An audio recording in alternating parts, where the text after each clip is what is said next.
my job. My new job. It's probably the best job I've ever had.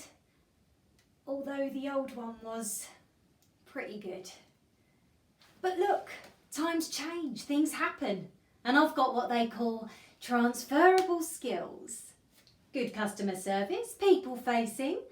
I can serve a drink on a silver tray at 30,000 feet without spilling a drop. Disable a drunk man discreetly and soothe a frightened passenger when I see that look in their eyes. And never let them see that look in my eyes when the pilot gives us the code words for more than just turbulence. Keep them calm. But my airline died overnight, literally, and I could have just sat around and worried about when flying would start again, but that is not me. I'm a doer, a positive person. Now everything is different. Now I serve tea in the nicest cup I can find. I listen more, much more. Sometimes I just sit in silence holding someone's hand or not holding their hand, whatever they want. Just sitting with them, near them. I'm learning when to speak and when to let them spend as long as they need finding the lost words. Sometimes they never find them.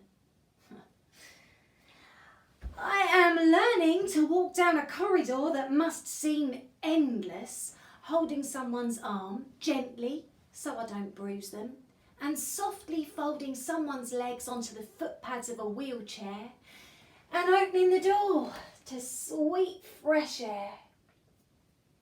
That's something I never get tired of. Getting used to the pace. Oh, that's taken me a while. Just slowing everything right down.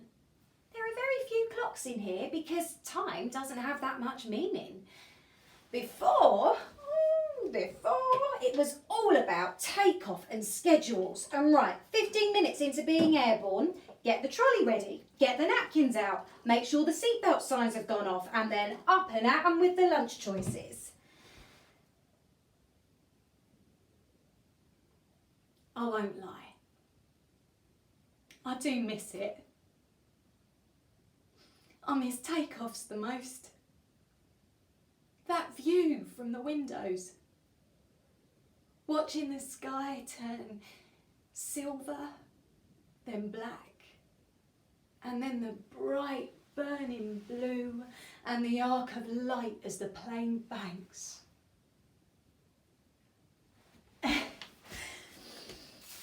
But this, now, what I am now, this is all new. And new is good.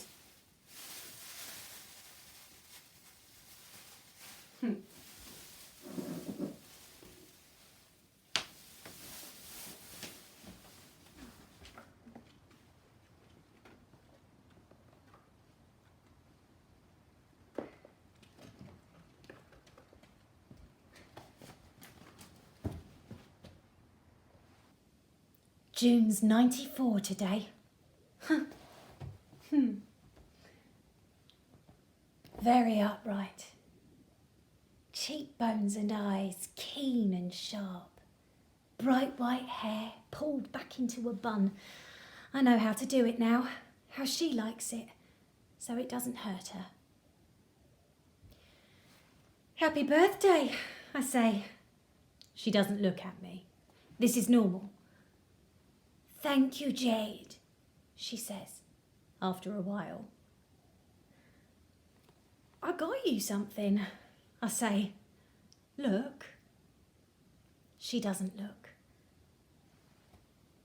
I've never set much stock by birthdays, she says, but I am very grateful to you, my dear, for taking the time and trouble.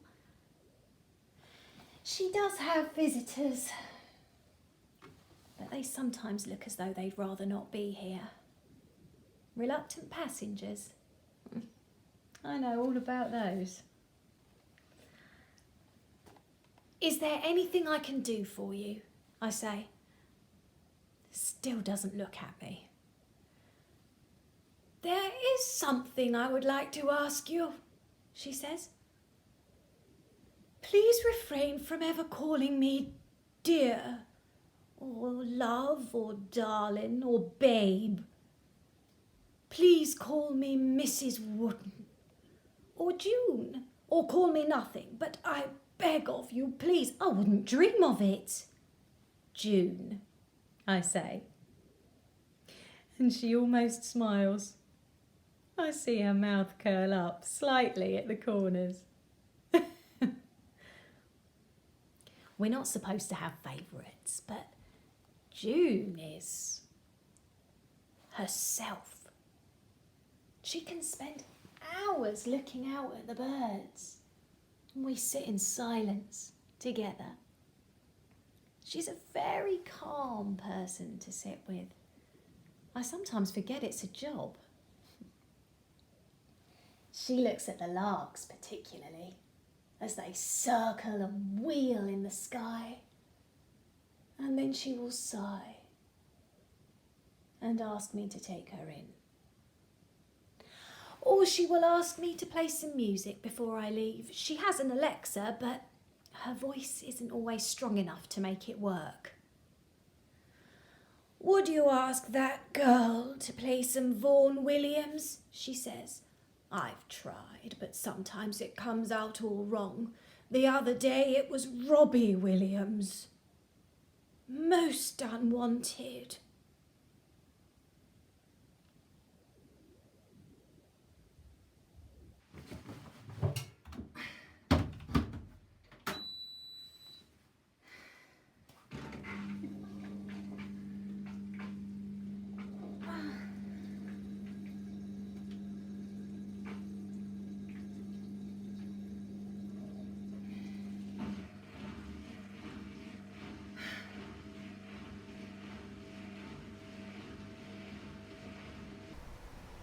Today she asks me to take her outside, and we sit in the late afternoon sun and watch the birds. The sky is the most incredible blue.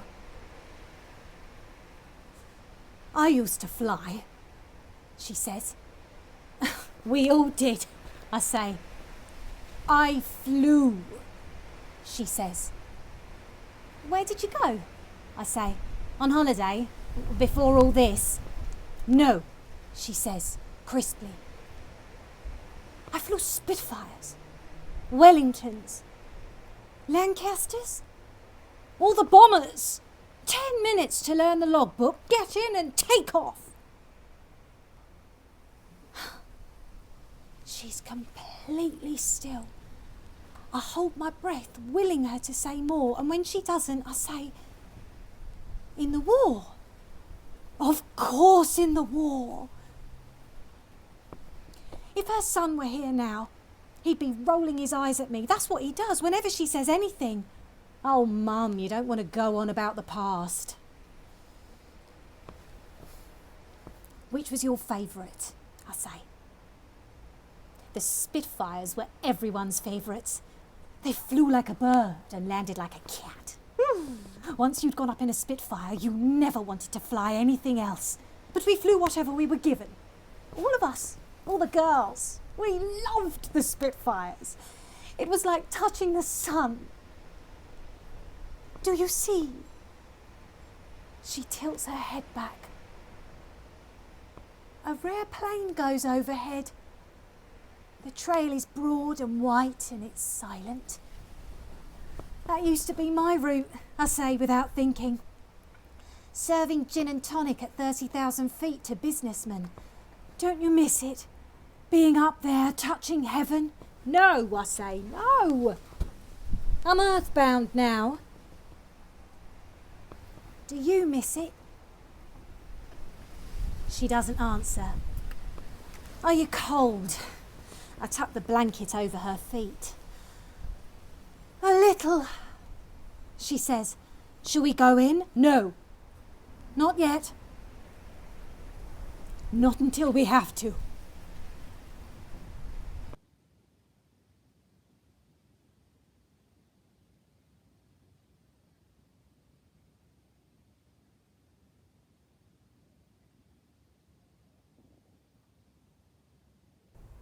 We look up at the sky turning bluish black.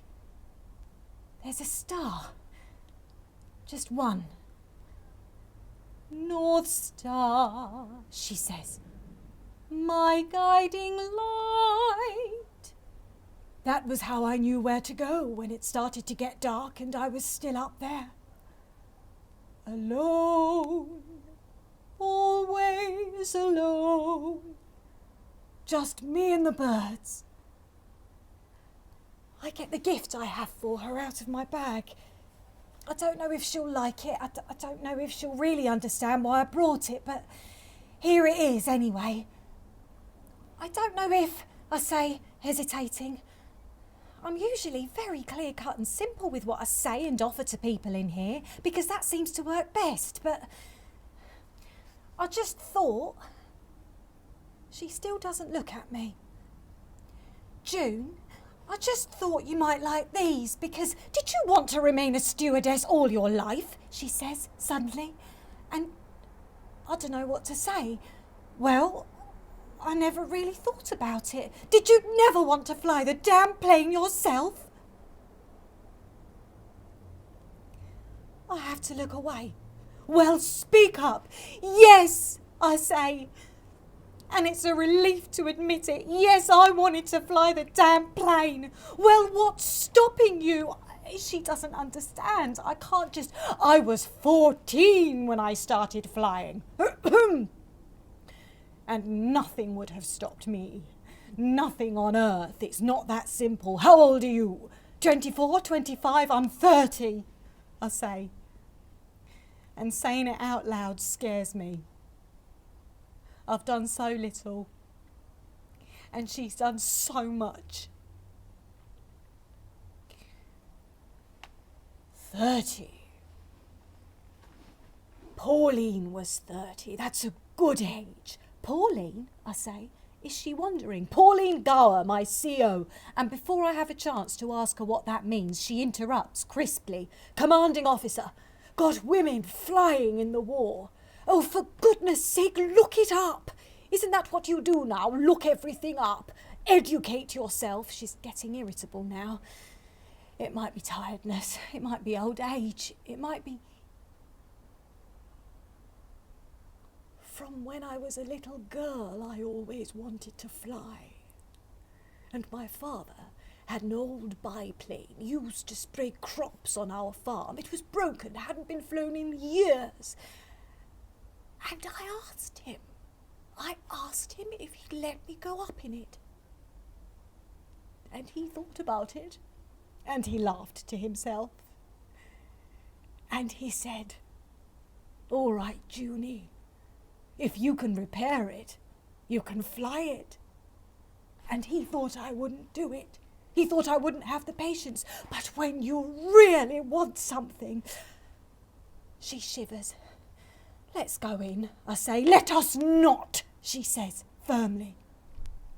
Do you know that when I have to go into my room, I lay in the same position all night long until the girl comes in at 7 o'clock in the morning, and on it will go, night after night and morning after morning until I can't fly any more.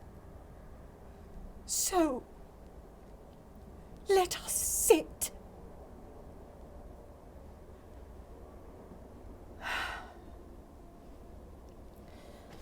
I unwrap the silly gift I have for her. It's sunglasses, because she likes to turn her face up to the sun. I put them in her hands, and she doesn't move for a while, and then she puts them on.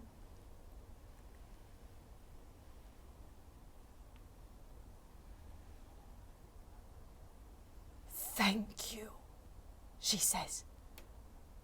Oh, I can see her now, in that cockpit, eyes blank and black, taking off. When I bought them, I didn't know.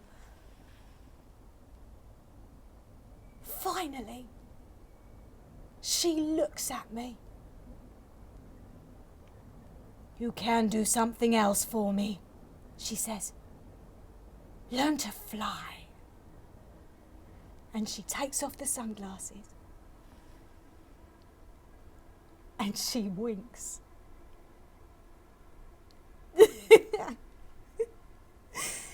I think she winks at me. Learn to fly.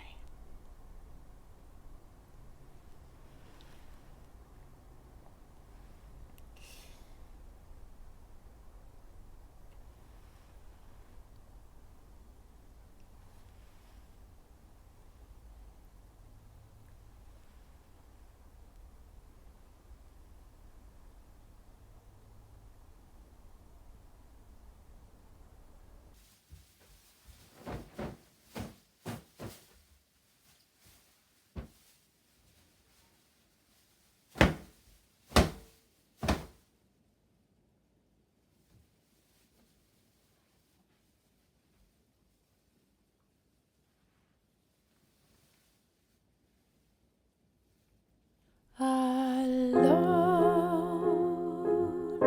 always alone, alone, so far from home. North Star, my guiding light.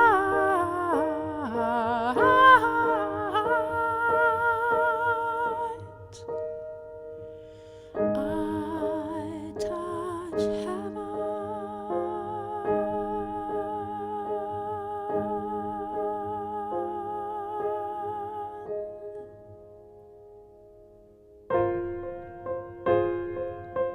I watch the sky turn silver and black.